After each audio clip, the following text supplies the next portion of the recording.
At CIA headquarters in the summer of 1953, Allen Dulles, the agency's director, recruits E. Howard Hunt as his propaganda chief in the plot to oust Arbenz. And they took me into a small room in the agency and swore me a special oath. I must never tell what they were going to tell me.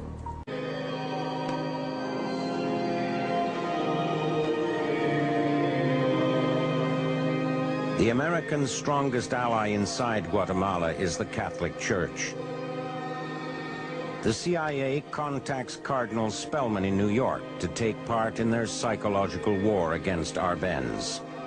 The Cardinal uses his authority to enlist the full cooperation of the head of the Guatemalan Church, Archbishop Arellano.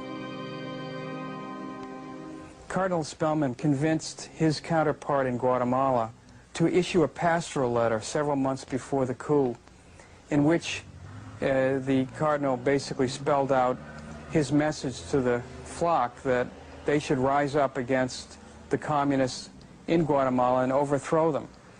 And then the CIA took that pastoral letter and airlifted it around Guatemala.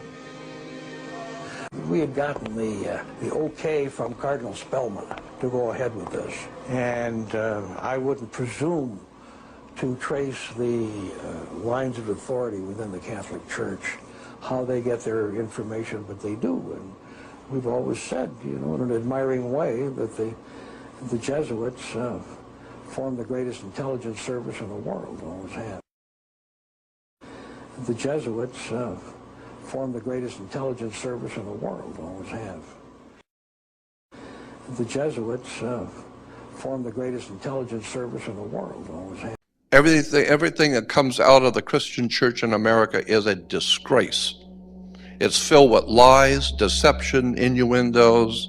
It is a money-making corporation. It operates under maritime admiralty law. And there is a whole world of knowledge that Christians have not been given about the scriptures, about who wrote the Bible, where it came from. You know, so when we talk about ancient Jerusalem, there was no ancient Israel, so that the Old Testament is not an ancient record of an ancient people. There was no ancient Israel. All of that was taken by the Jesuits in the Catholic Church and rewoven into a story and given to us today as an ancient Israel. There was no ancient Israel. Never existed. There was no Moses. There was no King Solomon. Solomon was Sol, Om, On. Sol is Latin for the sun. Om is the Hindu word for the creative force.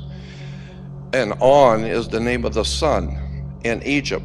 The Greeks call it Heliopolis, but the Egyptians call the city of the sun On. Go look in a dictionary, look up the word On. It will tell you it's the city of the sun in Egypt. This is why you flip a light switch on, because it was a city of light.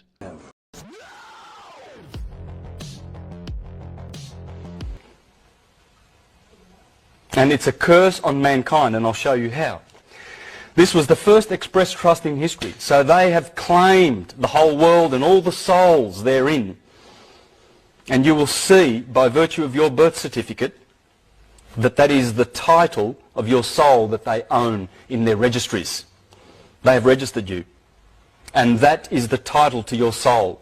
So what you're going to learn in the second half of this presentation with Serena is how to collapse those trusts, because it's the only way to get out of the system and claim your dominion as children of God, of the universe, and not as their slaves, as people lost at sea, incompetent, because that's how they consider you when you walk into court, an incompetent, dead, with no soul, because they own it.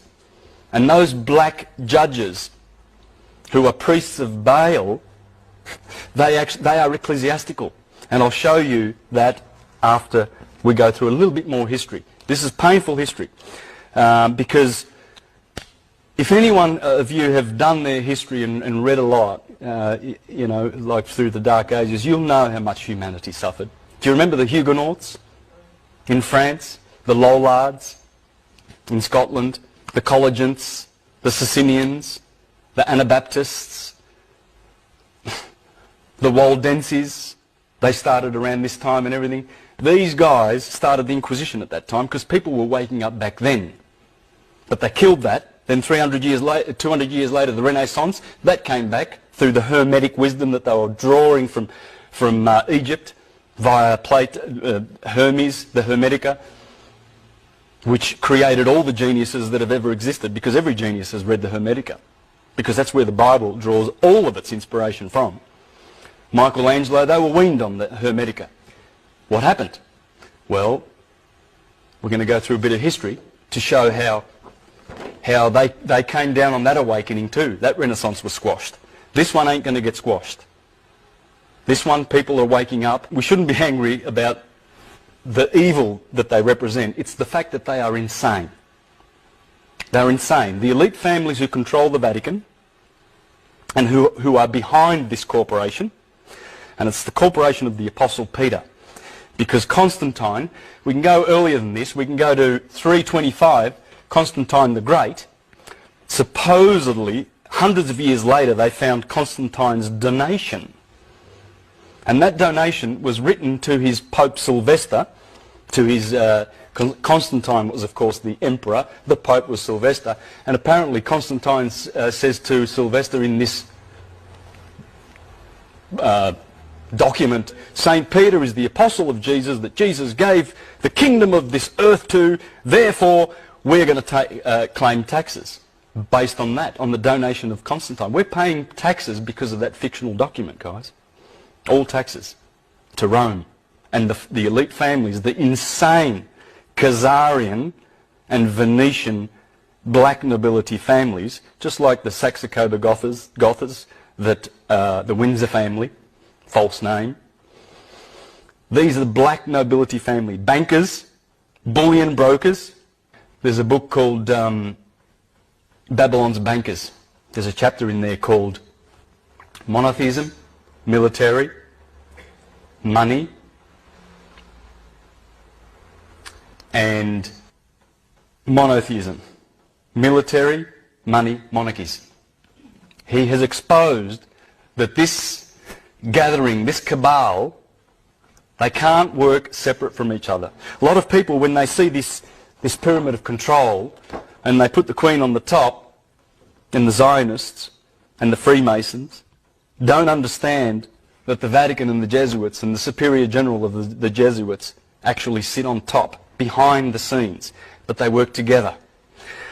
Then they have, that's the crown and then they have, that's the crown and the elite insane families of the world who think they have better blood than the rest.